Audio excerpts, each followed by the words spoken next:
tetaikunze.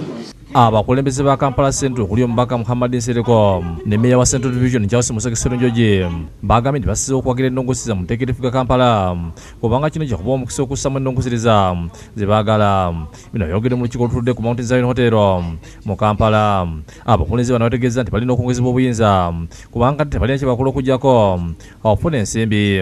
Nsereko ategeeza nti etteeka lino lya kuyamba okuzza obuyinza ku magombola awo n'asaba abakulembeze okukkiriza nti etteeka eririwo liriko obuzibu. Paka kati enguudo zifa mu bitundu balina kudduka ku KCCA oli okumwapuruvingira plan alina kudduka ku KCCA okunoonya ka birth certificate bali beekuuma ebizimbe byonna babikuuma nga ababbi abagenda okudduka tuteeka obuyinza eno wansi mu bantu. Yesero Njoje ategeeza nti wadde mu tteeka mulimu by'ataagala lyakubayamba okulaba nga baddizibwa obuyinza bwabwe. Etteeka lino eppya oba ennongoseza lino gye bagamba ejjako abantu obuyinza ne bamalako demokrasi. N'olwekyo ffe nga Kampala Central Division wamu ne member of parliament waffe tukkiriza bino.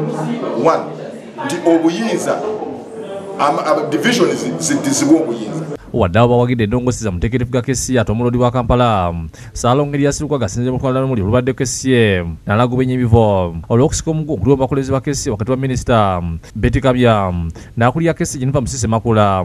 Lukwago agamba nti kikwasa ennaku ky'ekyokuba nti bonna balwanagana ba mu nju emu nga balondebwa omukulembeze w'eggwanga.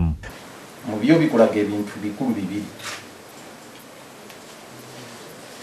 Sookera ddala nti abantu abo bonna bakayana baleetebwa Pulezidenti Museveni yabaleeta. Ono alumiriza Betty Kamya okuba nti emirimu agikulira mawulire era ng'emirundi gyonna gye bamuyita mu kiko za KCCA talabikako naye n'agamba nti obutakkanya bwa Jennifer naye Kamya bumuweezezzaako. Lukwago annyonnyodde nti abakulembeze abalondebwa Pulezidenti babadde nga bamusongamu engalo nga buli kyayogerako bamulangira nti yalondebwa abantu ate nga n'ekira nti yagala nnyo entalo n'okuyomba n'asaba abakulu bano okulekeraawo okunenengana. Bw'ati ayise n'olukiiko ku Lwokusatu lwa wiiki ejja mwe bayitidde minisita Betty Kamya nti singa tajja ku olwo bakuŋŋanya emikono egy'okumuggyamu obwesige. Mukyala Kamya Betty